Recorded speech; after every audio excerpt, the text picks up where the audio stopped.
the people who do market niche and product niche incredibly well have a pricing niche. It's the trifecta. They can command whatever price point they want because they're in demand, because they do a great job of one thing for one person. All right, welcome everybody. Today, I'm excited to have Robin Waite with us. Robin is the author of Take Your Shot. He helps small business owners. We're gonna get more into that.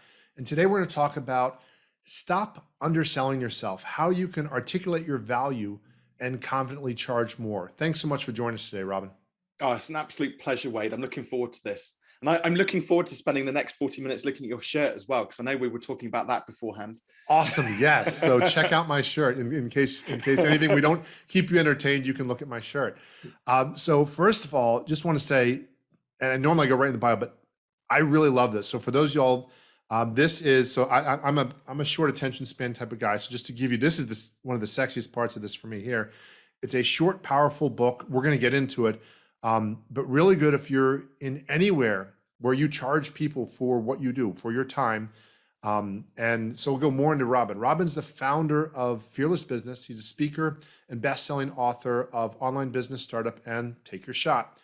Fearless Business is a coaching program which helps consultants and freelancers to stop selling time for money, to productize their service, and to confidently charge more. So again, thanks for joining us. Would you share a little bit about your journey and what led you down this path and why this is so flipping awesome? Because the story that came out of it, I'm assuming, came from what you've experienced. Yeah, absolutely. So I won't do a complete spoiler alert on the book, but it's actually based on one of my early coaching clients. So I set up Fearless Business as a coaching practice in 2016. So I've been at this now coming on for 6 years. And it's before that, it was quite an interesting journey. So I ran a marketing agency for the best part of 12 years. So from 2004 to 2016. And one of the things which I got out of the agency days, so we used to do web design and branding, so nothing terribly exciting or revolutionary, but the bit I really liked was the branding, because we were quite innovative around it, and we used to get our clients to come in and do it in sort of a workshop style format, because up to that point, creative sort of work, branding, graphic design, and things like that, it was always an hourly rate type thing. And you'd have this thing called design agency ping pong, where it goes back and forth. And it might take months to essentially probably like 10 or 12 hours of like creative work. You bill out at, well, for us, £50 an hour. So what's that, about $80 an hour. And, so you do all this work back and forth. The client would get a bit annoyed because it's taking so long, various other things like that. And I was like, there has to be a better way. So we actually started, and I'll probably in our conversation, I'll explain more about the process we came to productize that sort of branding process. We ended up cramming it down into a one-day workshop, but it was during the one-day workshops where I got to spend time with the client. And yes, we did the branding piece, but I also got to know their business, and I was able to start to talk about things which I kind of get is numbers. Like I'm a total geek, so I was able to ask them about the numbers in their business and what their projections were for next year, turnover, revenue, and strategy and planning, and all that sort of good stuff. And so towards the end of the agency days, I realized that's what I absolutely had a passion for, was about all the growth, the levers which you pull within business to help it grow. And so my coach said, well, actually, I think you'd make a really great business coach, Robin. So that's where Fearless Business came from when I started it out. Way back before the agency days, actually, and this is where I sort of started to understand business and numbers and things like that, but hadn't really found my true calling. I spent 4 years running as a systems analyst for a medical devices company. And that was very different. So that was all about spreadsheets and databases and various things like that. And I learned how not to run a business. Okay, so it ended up transpiring. So we doubled the revenue in that business from about 800k, so pound sterling, up to about 1.5 million over those 4 years.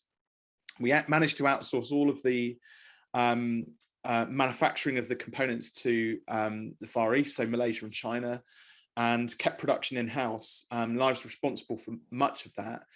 But as a result of the systems I put in place, we ended up with about half the work. So we ended up with a reduced workforce. So half the workforce, but double the income.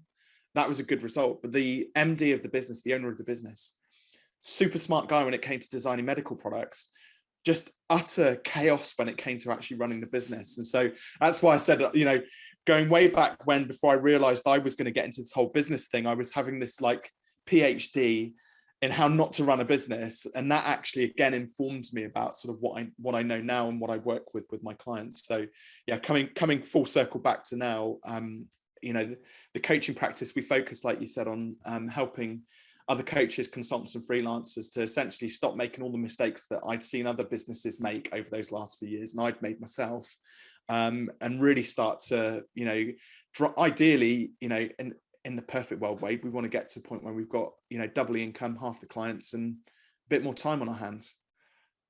Absolutely. So one of the things, I'm just going to write into sort of an archetype or an avatar that happens. And you and I talked about this. And I'm specific to an industry because then people will say, okay, this is important. The overbusy doctor who charges too little, they're overworked, and now they really can't help at the level they'd want to. Maybe they can't afford the technology. Maybe they're just literally physically overworked and tired, so they're not as sharp. There's also, of course, the impact it has on their personal life and their family, and that usually comes back around and hurts as well. Can you tie that conversation into one of the first things is, why is it such a big deal that we don't want to discount? And you and I talked about that. And so this is more, I mean, I'm not trying to steal what you say, but why is that you teach people that? Because I think there is such a tie-in between those two, that then, because if we just say, well, it's, if I'm overcharging, well, I'm just greedy, as opposed to, no, here's what happens. Here's how it all kind of comes together in a way that is not what we would hope for. Yeah, I mean, discounting, to pick on something specifically, which you said there. So discounting, the maths are quite interesting in that. And I'll try and make it sound a bit more interesting than just being a maths lesson. So the Chartered Institute Management Accountants here in the UK, they did a study on the benefits of increasing your pricing and what the cons are of discounting your prices. And they said if you offer a 5% discount, you've actually got to sell 12% more of the same product in order to make the same net profit. Okay.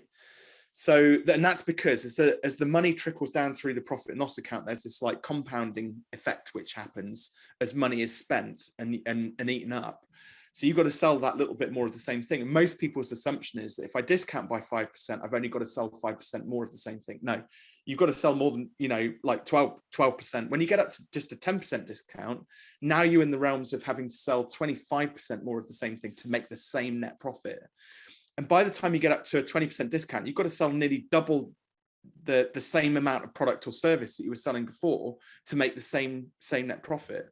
The mistake is, like, most people take discounting as they assume that that's a way to stimulate demand for a product. So if the chips are down, you've got to sell something, let's discount it, and everybody will want it. So imagine, remember supply and demand, they teach you at like management school, business management school, right? It's actually like a seesaw. They don't operate interdependently. It's like a seesaw. When you decrease your prices, thinking you're going to stimulate demand, actually the signal you send out into the market is, I've got loads of this thing. So we've just introduced a whole heap of supply into the marketplace. And I don't know about you, but if there were like Lamborghinis like up and down the street everywhere, would so many people want a Lamborghini? Would it be quite so desirable? I mean, I don't really care about Lamborghinis anyway. I'm more of like a classic VW Golf type guy, right? But if there's too much of something, it becomes so much less desirable. So discounting it has completely the opposite effect of what we actually want to achieve. And interesting, you picked up, there's an analogy there you mentioned about surgeons, and I've got something which is kind of similar. So several of my clients actually work in the medical aesthetics space. So they're actually Botox, non-invasive surgery, basically, aesthetic surgery. So they're in that sort of consultant sort of space. And one of my first aesthetics clients, they had one competitor in their local town where one of their clinics was. And before I met them, they had an issue which kept on cropping up. So they had people who would go into their competitor's clinic and have some Botox or have some needling done or something like that. They'd have an adverse reaction. So where the face obviously has whether it's it puffs up red, or they have an allergic reaction or something like that. But so they have an adverse reaction. In 1 year, in 12 months, they had about 20 adverse reactions come from this other clinic, come into their clinic to then have the problem rectified. And I was like, this is really curious. Like, why is that happening? And so we started to get a picture of what their competitor was doing versus what they were doing. So the first thing was they were giving their prices out online. So somebody would message them, how much does it cost for Botox? And they'd give them their prices without any context, okay? Imagine a surgeon doing surgery on a bleeding neck without first diagnosing whether that person's got a bleeding neck or a sore knee. It just wouldn't make sense. So they were just giving prices out like over through Messenger and WhatsApp and things like that. And the reason that was bad was because the clinic down the road, their prices were literally a quarter of what my clients' prices were at the time. Okay, so much cheaper. So people window shopping, they're cheaper, right? We'll go there. And it transpired exactly like you said. So the clinic that was like much cheaper, they were essentially renting a room in like a holistic therapy center. So they didn't have cleaners. So what was happening was the nurse doing the needling was having to wipe down and clean the room in between having clients come in and out and having to rush to do it and all sorts of things like that. The ingredients they were using, so the toxins they were using were of a inferior standard. They weren't as good as what my clients' ones were using. It's actually a very unregulated industry here in the UK as well. So you can pretty much start doing Botox with, like, so long as you've been trained as, you could be an anaesthetist or a nurse or something like that, you can pretty much go out and start injecting Botox. This person had like the very basic skills around putting needles in people's faces. So the difference was with my client, they had 4 rooms, nurse-led practitioners with prescriber licenses. They had specialist cleaners come in several times throughout the day to clean down the rooms, admin staff to be able to manage like the flow of clients through the place. So it's just a much better like experience. So we tweaked a couple of things. They thought they had to reduce their prices to compete against this person as well. So we went the other way. We ended up increasing their prices because we packaged up what they were doing as well into like sort of treatment plans throughout the year. So like much more holistic, like based treatments, trying to get them to focus not so much on the invasive, the needles going to the face, but could we also introduce some less invasive, beauty treatments as well alongside it? So it wasn't always about injecting. And the other thing was as well, I stopped them from sending out messages through. So what we did is we had like a concierge service where somebody would ask for a price. They say, well, it's not a policy to give out prices, but what we need to do is get you on a call with one of our nurses, just 15 minutes just to find out what your situation is. Thing is as well, it's like, sorry, this is a long anecdote, but hopefully it's helpful. There was some bonuses which came out of that. So they realized actually when people come in for aesthetics work, a lot of the time it's down to their confidence. Mental health is a big issue. So sending somebody to a backstreet, injector with poor quality everything, then to have a reaction, imagine what that does to your mental health and your confidence and things like that. So there's all these like knock-on impacts. But the thing was, when they were able to then concierge people on a call, find out all of the background information, allay their fears, explain the difference between the good, the bad, and the ugly in terms of like the different clinics, and just invite them in for just not a sales pitch as such, but just come in and experience our clinic before you buy anything, before you make a decision. So my client's conversion rate went through the roof at higher price points, much better experience for the clients, fewer issues around mental health and confidence, things like that, because they were able to send them in the right direction to therapy and things like that in some cases. But what was really interesting was the number of reactions from the other clinic dropped to just 2 in the subsequent 12 months. So because they were taking more of the market, and ultimately the other clinic ended up closing down. So you can see that like discounting is like just one small area where business owners get caught out. In fact, a lot of the time business owners don't even discount, okay? Because discounting is a label basically, but because they've started out with their prices way too low, they are discounting, they just don't even realize it at that particular point in time. So yeah, hopefully there's a lot that people can kind of take just from that one example.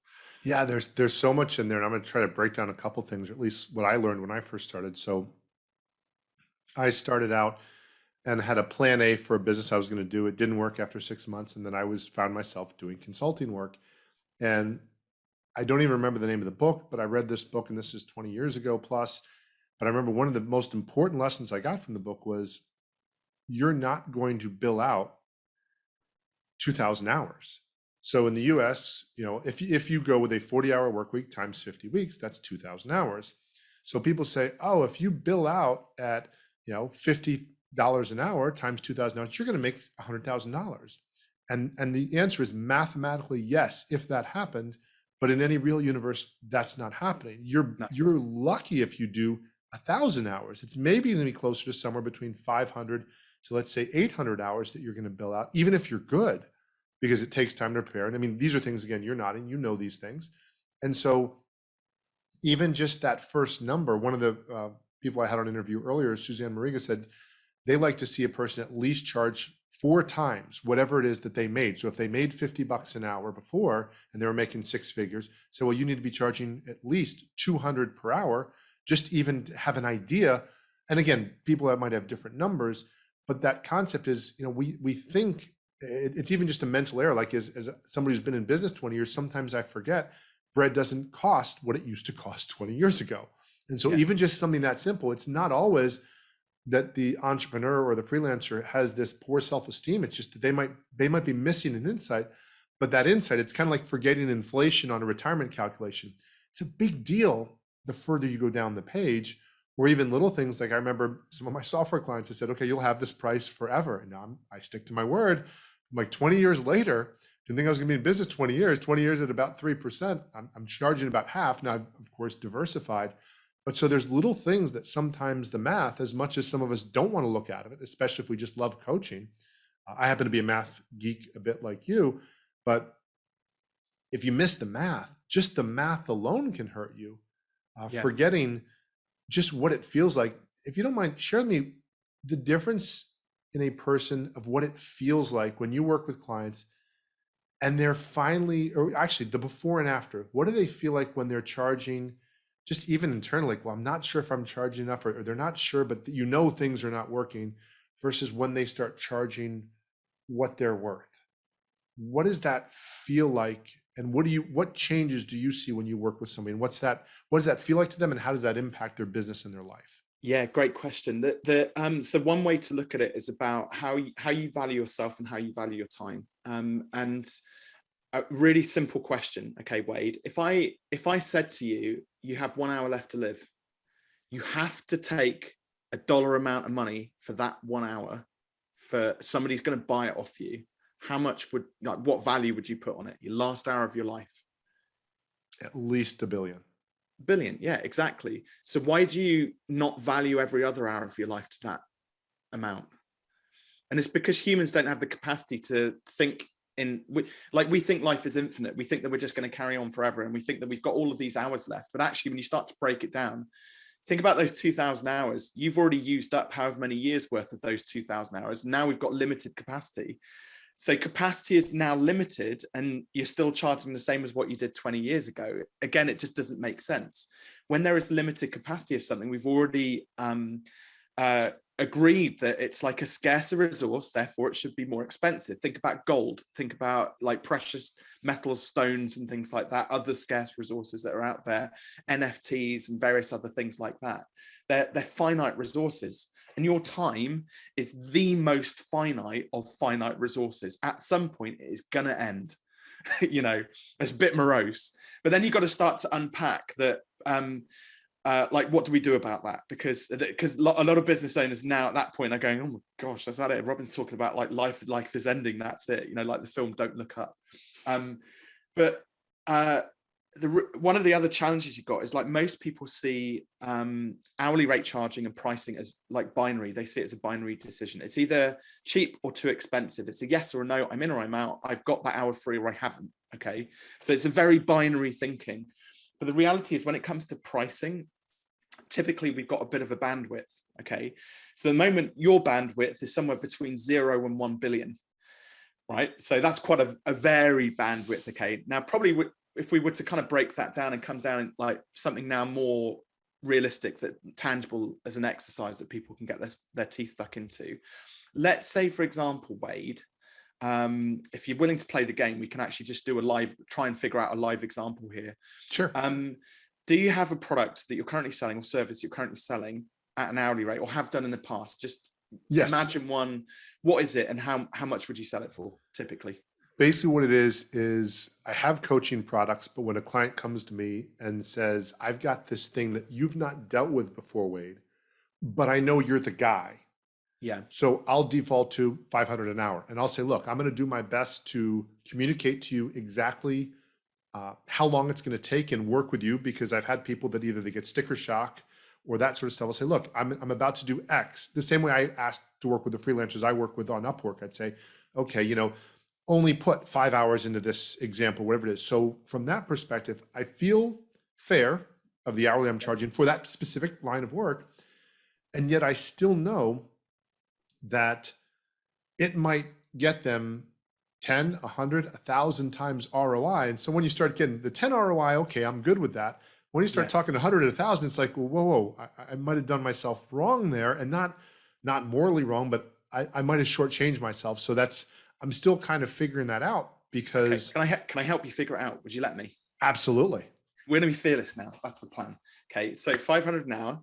Now the D word here is banned. It's a swear word, a curse word. Okay, so and the D word is it depends. You're not allowed to say it depends for any of the answers like subsequent, like to this point now. Okay, so $500 an hour on average. That's the key thing. On average, how long would it take, or how long does it take for you to create an ROI for a client who's paying that $500 an hour?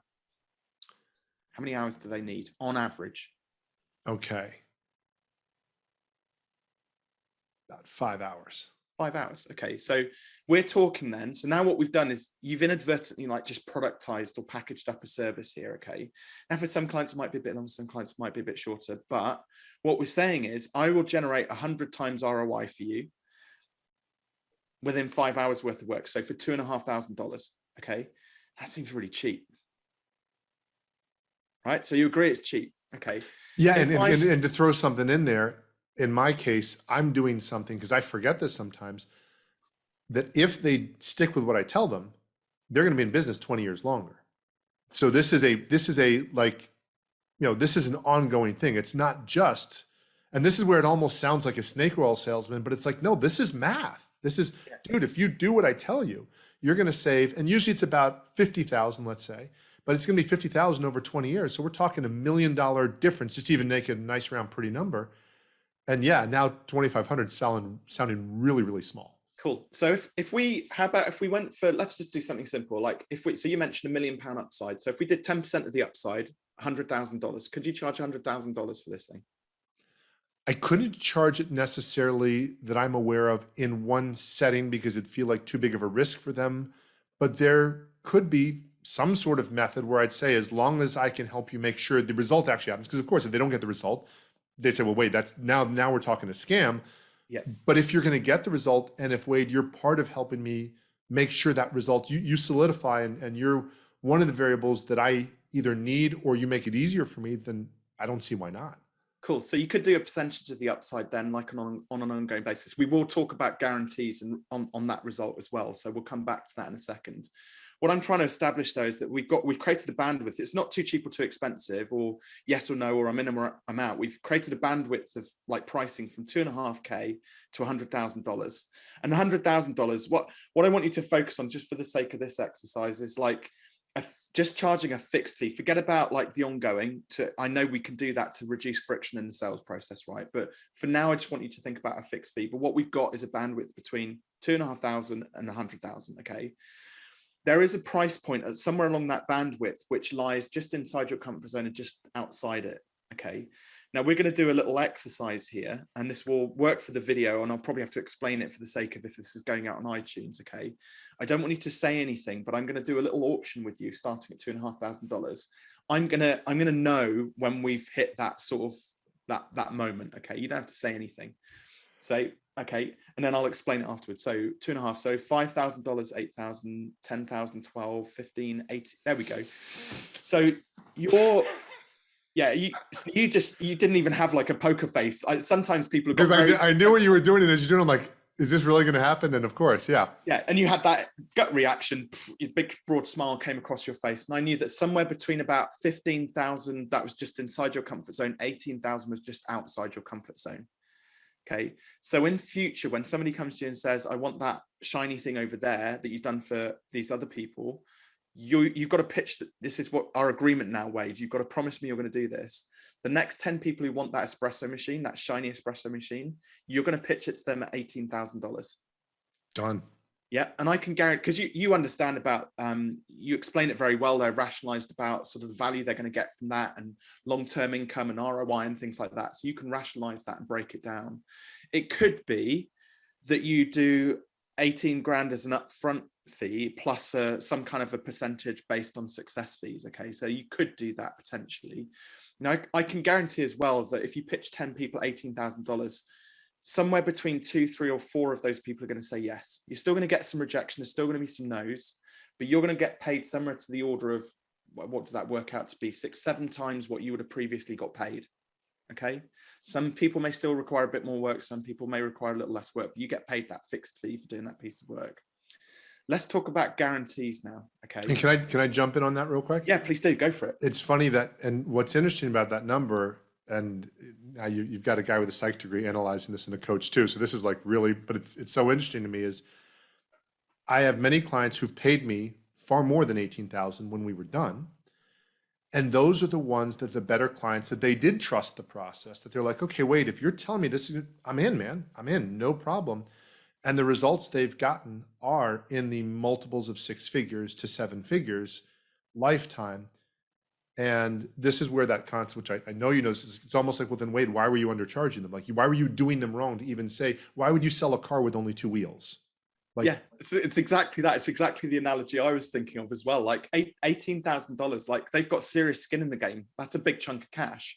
If you spend 18 grand on a car, you're gonna look after it. You're gonna wash it every weekend. You're gonna polish it, and there's a little ding on it. You know, you get a chip in the windscreen, you get it fixed. You know, you'll make sure you don't ding the alloys on the pavement. You know, the sidewalk. You know, if you spend $500 on a car, you're not really going to care. It's a bit of a ding. Somebody opens it up at the supermarket or whatever. Like, kids spill something in the back seat. Nah, it's only worth $500. Like, you haven't got skin in the game, and I think that's like super important. But the thing is, when you've got higher price points, both parties have skin in the game. You've got skin in the game because you promised, you made a big promise, and you want to stick by that because you're a good guy. And they've got skin in the game because they've made that investment and they've given you that, you know, big bulk of trust. I was going to talk about the guarantee side of things because people get very hung up on this. Okay, so I always challenge our clients to ask a simple question of themselves, which is, once you've kind of gone through the packaging process and kind of you've gone through that first pricing exercise, which I went through with you, then you have to ask yourself this one question: what have you got to do in order to put 100% money back guarantee on this product? In other words, what do I have to deliver? Yeah. So how confident would you be to put 100% money back guarantee on that product? Oh, very well. To me, it'd be conditional if they do what I tell them to do. Easy, yeah. No problem. Do it. I mean, I already do it with most of my coaching work. Perfect. Well, you're an experienced coach, and you're amazing at what you do. So many business owners, there'll be people listening to this who will be like, oh, I couldn't possibly put a money back guarantee in, and nothing's guaranteed, and it depends, and this, that, and the other. The excuses start to come out. And I've used the word excuses very purposefully there because they are exactly that, excuses. Because the reason actually that people don't want to put a money back guarantee on is because they have a bit of self-doubt about their ability to deliver those results that they promise people. Okay. And I see that in pretty much 90% of business owners when we come onto the subject of guarantees. Now, the nice thing you did was you wrapped up the client had to do something. There were prerequisites which they've got to do, so that we both got skin in the game. One of the ways actually to think about guarantees as well is not necessarily, it doesn't have to be ROI linked, but provided we do our best job, you're going to get ROI. But what people really care about is, did I get value for money? So it's a feeling, it's an emotion. Do they get the warm and fuzzies when you go, great, we've done the piece of work together, we got great ROI, did I get the warm and fuzzies at the end of it? And that is value for money. And it's much better if you wrap your guarantee, especially where money back is concerned, around, hey, listen, look, if we get to the end of the 5 hours and you genuinely feel you haven't received value for money from me, we'll just do a refund. We want happy clients. And again, that again just helps to reduce that friction that little bit. Yeah, I find that so huge because it demonstrates to people, at least when I've done it, that not only am I confident in it, but in specifically in the version, at least the way I do it, to say, yeah, but here's what I need from you. So in other words, I'm coming in, I'm making myself vulnerable. I'm willing to give you your money back if this doesn't work out, but I need you to to do this, because it's not magic. And that's the other part, because that's, I don't know about you, I've had those clients that will write a big check, but think that in writing the big check that everything's done. And those are some of the worst clients in my experience, because then they tell everybody that you do a bad job or you're dishonest, because they just wrote a check and they thought in the act of writing a check, and it's like, well, no, if I told you it was a done for you service, then that would be the case. I should have done such and such. If you paid me to mow your lawn, but on the other hand, if you taught me to teach you how to mow lawns or to start a lawn mowing business, I'm not mowing your lawn. That's a different thing. Yeah. Well, that's the difference, I think, there between, that's somebody abdicating responsibility rather than delegating responsibly at that point, so that's probably something for another podcast episode, I think, Wade. So tell me this then, for the person who's struggling with just this overall sense of, okay, I've got X number of clients, and if I will, are there certain rules of thumb you have that you've found? And obviously this is not set in stone. I can do just, everybody, this is not guaranteed. This is just an idea that's coming from Robin. We're not sure if this is always going to work, having the whole disclaimer voice. But in essence, what do you usually find? So let's use a round number, whether it's pounds or dollars. Let's say a person's charging $100 an hour for their work. They're a freelancer, they're a coach, they're whatever it is. And again, familiar, I'm going to keep doing this to remind you, this is great example in here. And something simple. The person is doing, let's just even say, not even a full website, a website upgrade, just sort of a retouch up or a rebrand or whatever it is. And this person is saying, okay, I'm used to doing this, and I usually charge either a certain amount or a certain amount per hour. What do you find are some of, and that hour is consistent with the market. So they've said, okay, I've anchored with the market. I went on, I researched it, whatever. So I'm in that safe place. And I believe that I've distinguished myself in my branding. So I believe my branding stands out. I'm not trying to be vanilla. I believe I'm, or at least I'm vanilla. I'm really premium vanilla. I'm awesome. But I'm charging safely. How is that, number one? And gosh, I was ending with two-part questions. How is that conflict between, I think I'm differentiating myself with my branding, and yet my price still says I'm vanilla? In fact, let's stop there. How does that happen? Because I've done that where I'm like, but I'm so much better, and yet my price still says, well, no, Wade, you're not. Go into that a little bit if you don't mind first, because I just realized that in and of itself is a pretty big question, I think, for a lot of people. So I mean, even just sort of keeping it simple in terms of like the hourly rate side of things. So when I challenge people, the first thing I'll say to them is, why don't you just double your hourly rate? And the first thing they say to me, pretty much guaranteed, is I can't do that because all my clients will leave. I'm like, great, cool. Where's the evidence? Have you tried it? And like, no. Most people make this assumption that everybody's going to like up sticks and leave, but they haven't actually gone out and gathered evidence and asked their clients, like, would they be willing to pay more money for that same service? And I'm not a big fan, by the way, of just jacking the prices up and keeping everything like the same. People who are sort of not charging enough, they end up on something called the sales cycle of doom. Sell deliver, full to bursting in terms of capacity, not making great profit. When you charge a bit more money, what tends to happen is you have a bit more time to deliver a better quality product, which leads to more money on the back end, which leads to better results, so there's this like virtuous cycle which happens when you charge more money. So you have the capacity to be able to add more value as well at the same time. So I'm a big proponent of, don't just jack the prices up, let's add a bit of value to people's lives as well. Let's make things better. So that's a very important thing to say. But the thing is, there's actually two different types of clients within a business, okay? So you have your existing client base who are anchored to a specific price point, say $50 an hour, okay? And then the moment you put the price up, of course, they're going to get a bit annoyed, because up until this point, you've trained them that your time is worth $50 an hour, therefore that's what they should be paying. And so that's kind of more of a, what I call a PR exercise, public relations exercise, where gradually you may have to just, you can either just rip the sticky plaster off and double the prices, but say, listen, we're going to do all these great extra things for you. We'll have more capacity. We'll have more capacity because some of the clients who don't value us are going to leave. And then we can really focus on you because you really get the value we offer. Or you could just gradually increment it, like just do it in stepping stones, but don't just wait till once a year. Maybe do it 2 or 3 times throughout a year. So the clients know that you're aggressively increasing your prices and they're aware of that, but they also can see the added value as you go through the gears. So that's client one, existing clients. Client two, though, is the greatest opportunity. They're the clients you don't have yet. It's the greatest opportunity because they don't know what value you deliver. They don't know how long it takes you to do something. They don't know what your process, your step-by-step process looks like, or what the website's going to end up like. They haven't been anchored to a specific price point. So within reason, you can pretty much put whatever price out there you like.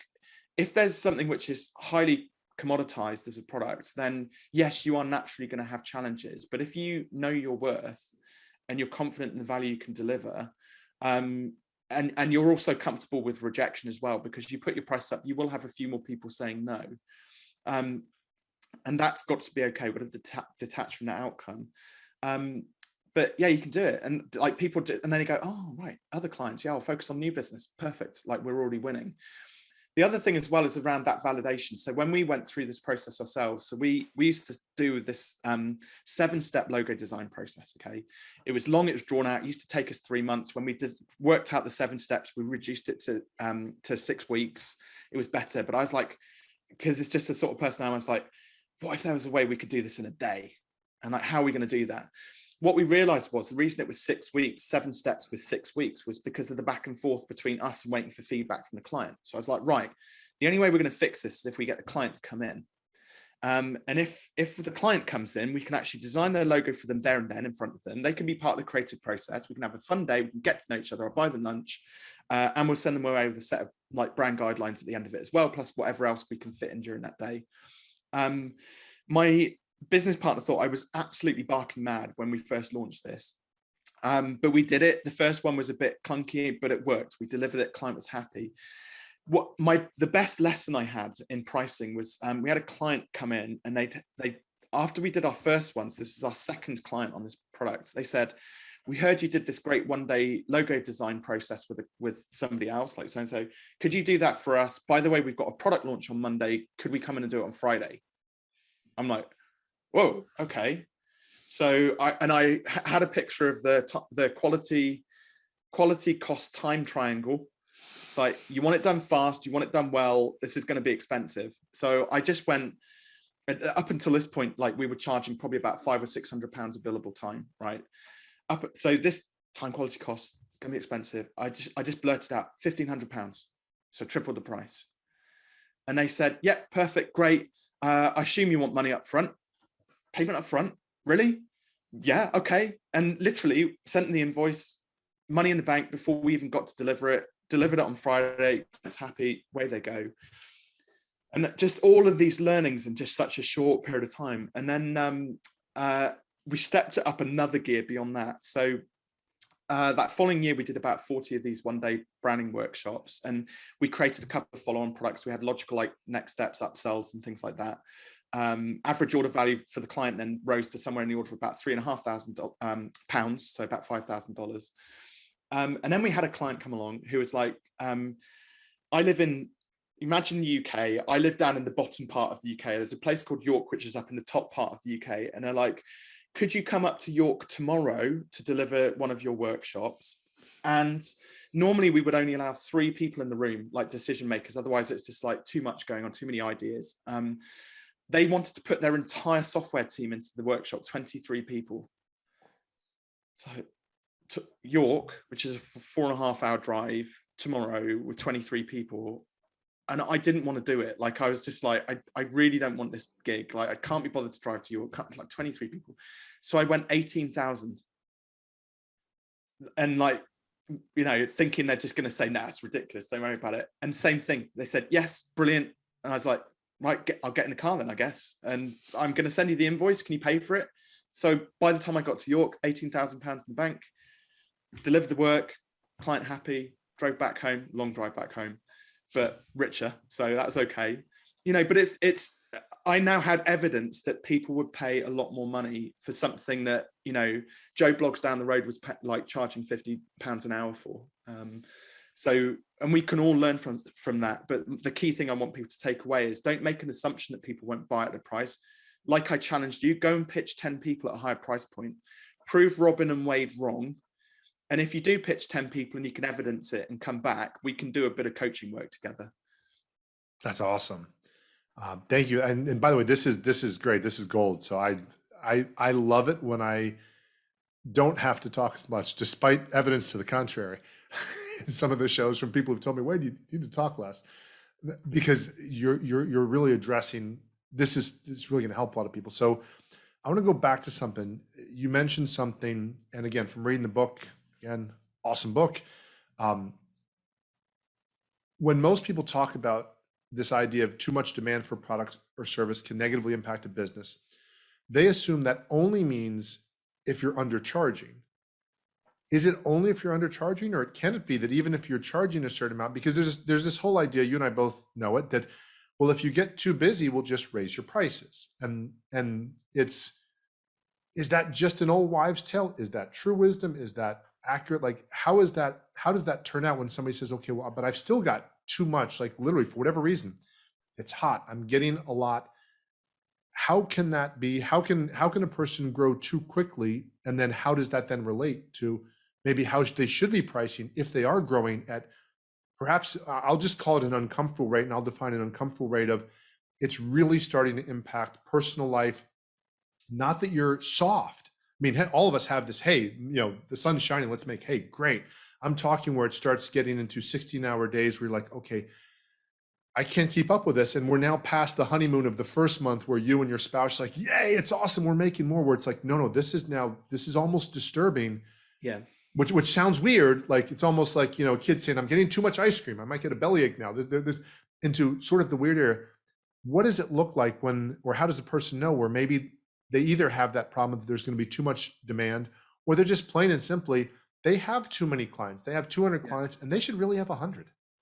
Yeah, it's I mean, so first and foremost, you can Pareto the business, 80-20 the business, by removing 20% of the clients who take up 80% of the time. And invariably in most businesses, that's a true reflection. The ones who take up, the ones who kind of are moaning and whining and asking for help and support like every 20 times a day, they're doing more harm than good in your business. It's keeping you incredibly busy, yes, but ultimately it's not allowing you to deliver like remarkable value to everybody else in the business. So first thing I always say, when businesses are super busy, 80-20 it, see if there's a way that you can actually remove those 20% of like clients from the base of your business. Okay, the ones that are either taking up too much time or they're not terribly profitable. Sounds very harsh, but the reality is, like, you have to sacrifice a few lambs in order for the others to thrive and survive. So the 80% that are left are going to get a much better service and value for money. So that's the first thing. The second thing as well is, like, some people wear a high conversion rate in sales like a badge of honor. Like, they've got their stripes, right? I'm a great salesperson because I'm converting at 80-90%. When the needle goes from 0 to 100% and the needle's already over here bouncing off the 100%, you can't improve it anymore, can you? It was fun when you were like 17 driving your dad's car, trying to get it over as far as you could, right? But in business, it's actually like, it can cause a lot more damage. You end up with broken business owners that can't sometimes come back from it. So what I actually recommend is that a good conversion rate is somewhere between 1 in 5 and 1 in 3. So we'll round the numbers 20% to 40%. So the needle's more sort of over here. If there's tons of demand, well, naturally, a conversion rate is going to be keeping on like bouncing over 40%. It's going to keep on like heading that way. Increase your prices, artificially reduce conversion. Yeah. So we bring it into that sweet spot, because now we've got situational awareness. We can see when the needle's going too far that way. We can see when it's going too far that way. And now we can influence it with things like pricing decisions or offers or different things like that. So that's super important to remember. And again, like most people, the fear is, if I now reduce my conversion rate, there are more people saying no. So fear of failure, fear of letting people down, just pure fear of rejection because the clients are saying no at a certain price point. But ultimately, I would rather make the same amount of money with half the clients, because you get more time to deliver a better quality product. That's super, super important to remember. But yes, we want to artificially reduce that conversion rate down.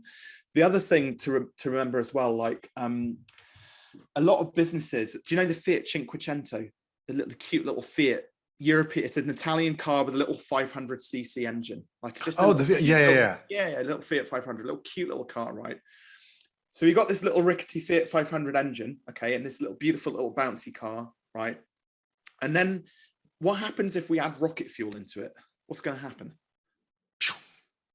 No, it won't go any faster because it's only a 500cc engine. It only has certain capacity, and it's rickety. So what's going to happen is it's going to blow a few pistons and probably explode at some point, because this cute little car, a little pixie dust fairy and all that sort of thing will explode out of it, right? But so a Fiat 500 needs petrol. Rocket fuel is designed for a rocket. Now, in this analogy, that 500cc engine is the business engine. So it's the systems, processes, the people, the finance, all of the different functions of the business. The rocket fuel is marketing and too much capacity. If we add loads more clients into a business that's just holding apart, at some point it's just going to explode. So all we do is we just reverse the process. So most people are like, I've got to get more clients, marketing, marketing, marketing. We just reverse the process. We fix all of the inherent problems in the business first through systems and automation, understanding our capacity constraints, getting our pricing right, so we're getting like optimal, profitability through the business. We're retaining some cash that we can reinvest into the business and things like that. So we make the business engine a rocket engine, basically. Then we add rocket fuel into it, because that business is now optimized to scale and blast off into the upper atmosphere. Love that. Thank you. Yes, I now see I forget the Luigi from Cars, the movie. Now I see him. So I'm exploding for a second there. It was nicer to see him just going fast. But yes.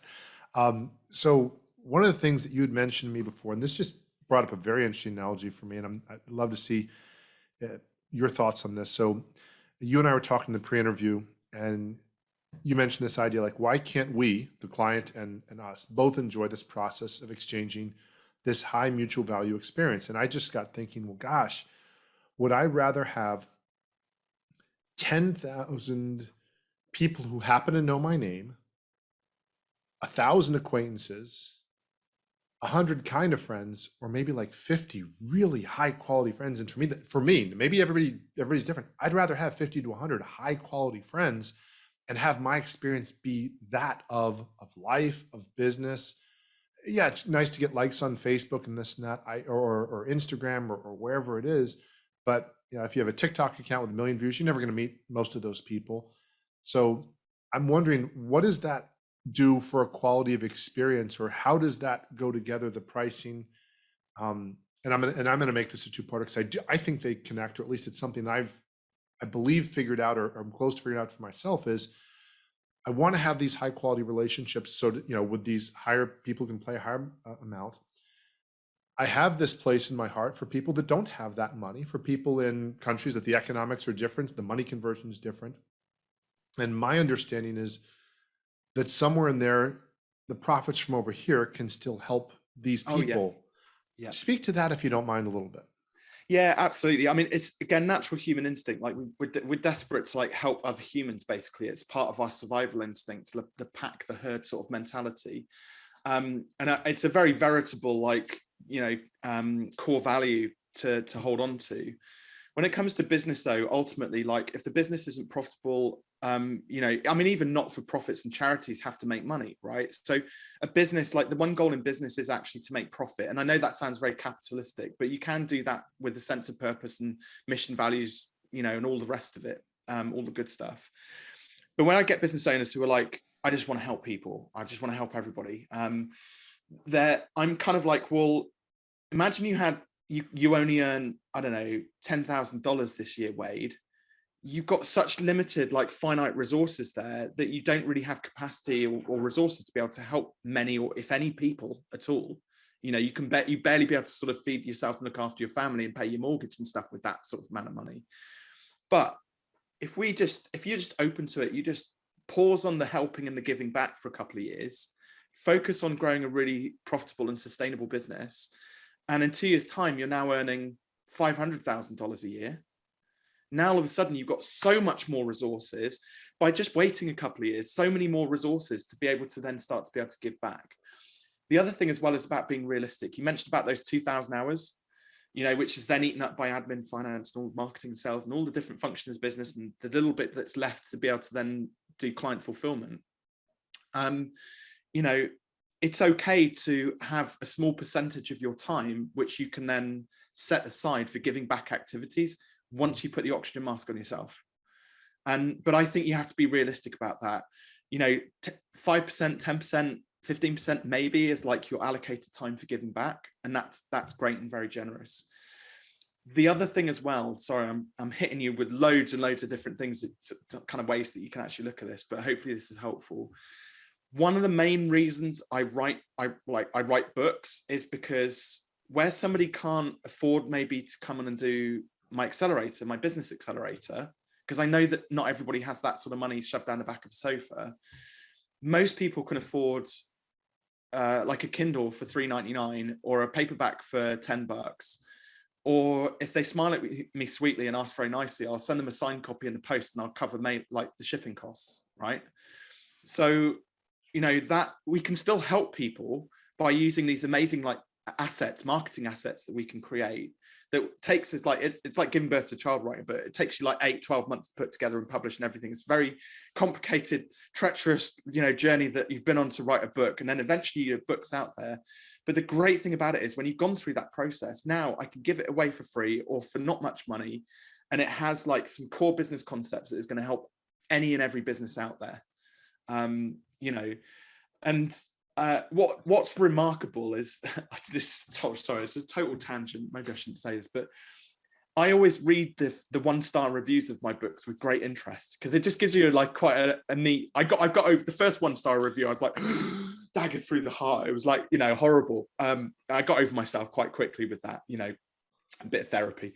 But now I read the 1-star reviews with like just a pinch of salt because I'm interested about the psychology behind it. And like online business startup, take your shot. They've got I don't know.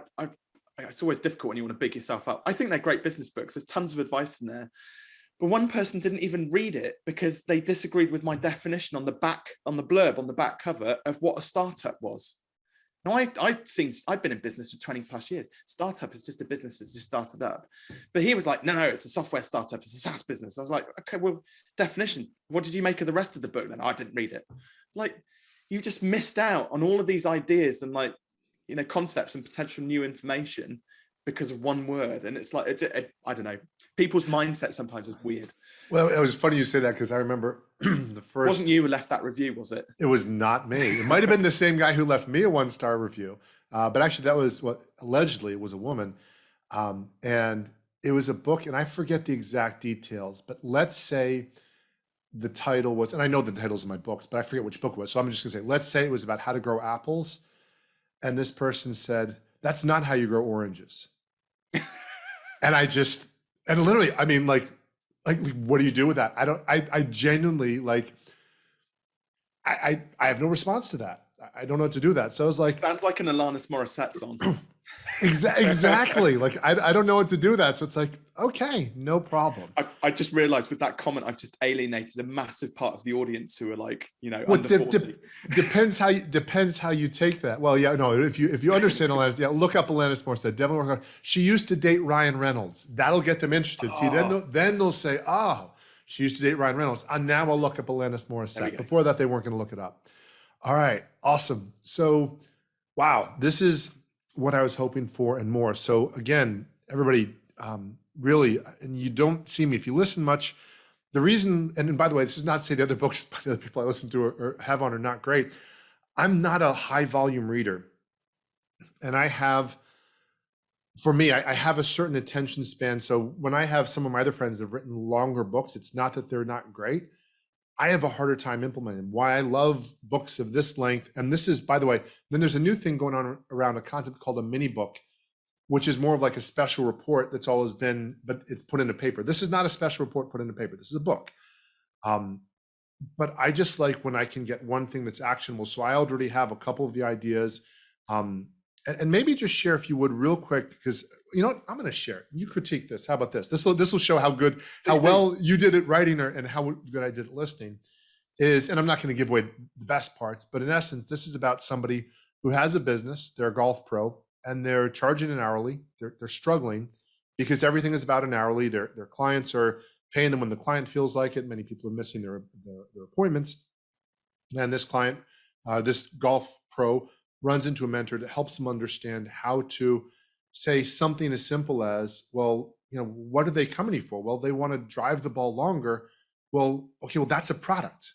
And like you asked me earlier, how long would it take to drive a ball longer? I don't know, 8 weeks if they did X, Y, and Z.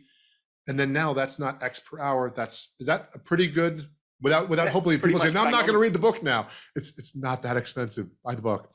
But is that, I mean, would you say that, because that's for me, what I'm excited to do, because I have clients that come to me and they say, Wade, I don't want your $3,000 or $6,000 or $10,000 coaching program, not because I don't believe in you. I'm acknowledging and I've done this too. I don't want all 5 pieces, or I don't need all 5 pieces, or more commonly today, I don't have the bandwidth for all 5 pieces, and I don't want to just throw away money, but I don't want to disrespect you and say, well, hey, can you give me a discount? So I'm now looking at the products I have and saying, okay, what are those 3 or 4 main pieces? So for example, with 3-day weekend, it's I need a better personal life. Some it's I need to make more income yesterday. Some it's I need to learn how to delegate. Some it's I want to learn how to scale without losing my mind. And so I'm not done with this, but I'm now putting those into, I mean, is that kind of a lot of what this is about? And then put a bow on this, if you don't mind, because I did I think a decent job, and maybe you can do that. That was like a bad book review. Actually, my video book review is probably better than this, than what I did there, because I rambled there. Thank you.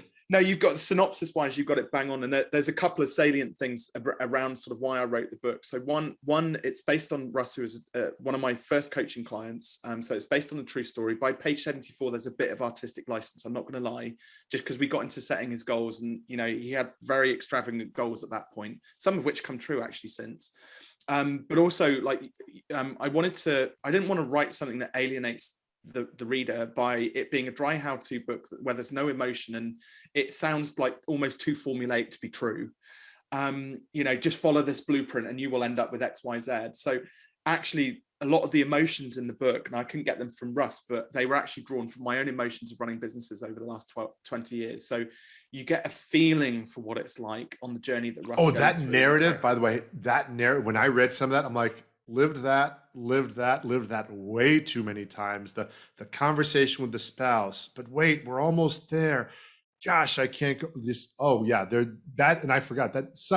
Wow, you should write a novel, man. Some of that was just so well, because it was so real. It was like, okay, yeah, that was me telling that story. So from my perspective, but about Russ, if that makes sense. And then obviously he meets the mentor and yada yada. But yeah, in terms of the offering the products, so the products was all based on like it needs to have 3 things in place effectively. So it needs to have a clear and specific outcome or result that is going to be derived when the person like buys that product. So it's got to deliver something very specific.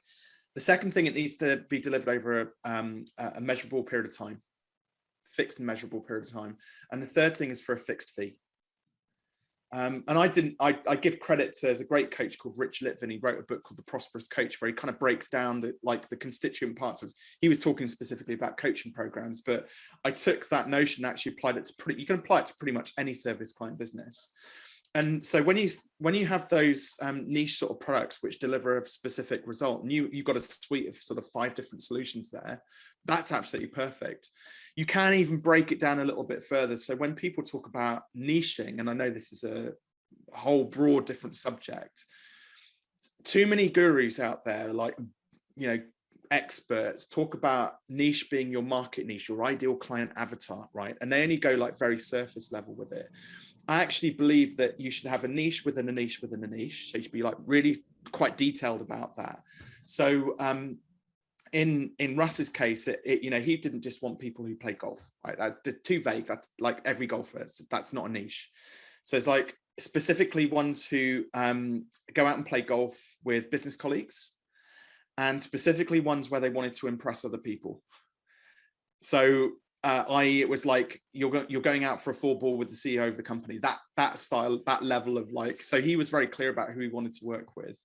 But then on the flip side of that, it was then looking at the products. It was like about having a suite of products or one specific product that did something really well for one specific person. So we've got a product niche, market niche and product niche, niche with a niche and a product niche. And what I've noticed is the people who do market niche and product niche incredibly well have a pricing niche. It's the trifecta. They can command whatever price point they want because they're in demand, because they do a great a great job of one thing for one person. That's awesome. Cool. Yeah, wow, that might be another episode or another book in and of itself. Awesome, dude. Thank you so much. There's so much to this. And this has been very helpful for me. And yes, I'll keep you posted on what happens, because I actually have something that, you talked to me about, that 18,000. I have something that literally I've charged lesser amounts and simply have had some of my better clients tell me I should charge more for it. So there you go. There's your evidence. Awesome. But I also agree with you for sure. And this is the other part.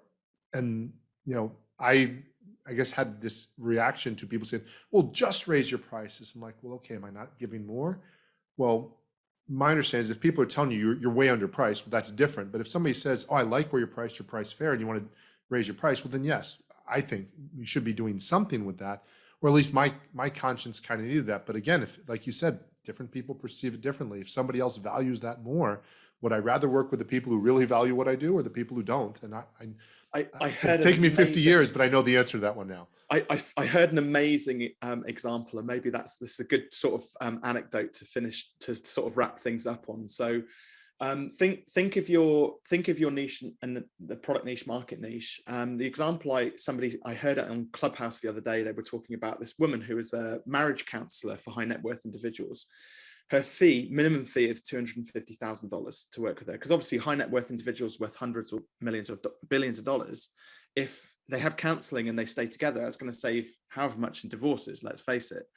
So $250,000 for a lot of people, that's expensive. Imagine then you take that $250K product, and even if you drop the price to $25,000, but then try to sell it to newlyweds. Like, why do newlyweds need marriage counseling? They've just got married. It's like honeymoon period. Like, so that they're going to reject that. They're going to say $25,000 too expensive. Don't need it, right? You could then divide it by a factor of 10 again, charge $2,500, right? So for exactly the same piece of counseling. But then if you pitch that $2,500 to somebody who is single, like, I'm single, why do I need marriage, like couples therapy? It's like, I'm single, I don't need it. It's like, so you can have a product that's 100th of the price, exactly the same product, but there's just no need or demand for it, and I think this is where people get quite mixed up. And like, you can either look at that being rejected by that person at $2,500 and getting upset and taking it personally, or you can rationalize it and go, no, it wasn't for them. I'm going to go out and find the right sort of client who really gets the value. Oh, I've lost your audio. No, that's me. I put myself on mute sometimes when you're going or I'm coughing. So no, that's perfect. That nails it. That's exactly what I think says it, because again, if you're not in front of the right person, it's just not going to work. And it doesn't mean you did anything wrong. Doesn't mean your product stinks. Doesn't mean that, gosh darn it, nobody likes you. It just might be the wrong person. Awesome. So, sweetheart, there's so many other fish in the sea. Just like your parents, don't worry. She's not for you. He's not for you. It's just kind of like that thing. Like, yeah, there's 7.5 billion other people out there. It's going to be okay. Awesome. Thank you so much. Not only have I enjoyed this, this is one of those interviews where I'm like, well, I hope they enjoyed it. No, I think there's so much that you brought into the granular details, which I know at times you said there were tangents. I think so relevant. So thank you so much for coming out, for sharing this. Where can people learn more about you? And of course, we'll have the links in here. And then you'd mentioned you had something you wanted to share with the audience. Yeah, absolutely. So I'm on most of the sort of social media channels, but probably the best place to go to is Robin Waite, with an E on the end of it, robinwaite.com. So that's just got a bit more of there's a blog on there and lots of videos and things like that, which we share. But also at fearless.biz, we've got lots of free resources, which hopefully also kind of based on a lot of the subjects we've been talking about today, for people just to go and jump into and get to know a bit more about what we do. This is my best weather girl impression here. So take your shot. If people do want a copy of it, I mean, obviously, if they want to like make a donation to my beer fund, they can go to Amazon and buy the Kindle and paperback and things from there. But I have got a few limited signed copies, which I'm happy to pop in the post as well. So if people want a copy of that, go to fearless.biz/TYS. And I'm only doing this because it's you, Wade, for your friends, like on the podcast. Thank you. I don't do this for everybody. So, and I haven't figured out yet. Do you reckon if I sign it, do you reckon the value goes up or down? I'm not sure. We'll see. That's awesome. Yeah, I remember when I first learned to sign books, the first couple of times it was very awkward. Like, why you want me to sign a book? And like, or who am I to sign books? Now it's like, you sign books. It's nice. It's a nice thing. It's a personal touch. So yes, I got mine. Where is it here? There you go. It's in there. Yeah, boom, right there. There you Signed. go. What That's a it. man. Thank you so much for coming out and sharing your wisdom, what you have with us. Really appreciate that. For those of you listening, I can tell you so much of what he's sharing. I've lived. If you read the book, you're going to see a lot of stuff. If you're a freelancer, or if you're an entrepreneur, you're going to see a lot of in there that's going to reflect where you're at. So thanks again for coming out. And as always, I look forward to helping you impact more people and make more money in less time. Do what you do best so you can better enjoy your family, your friends, and your life. Thanks for listening.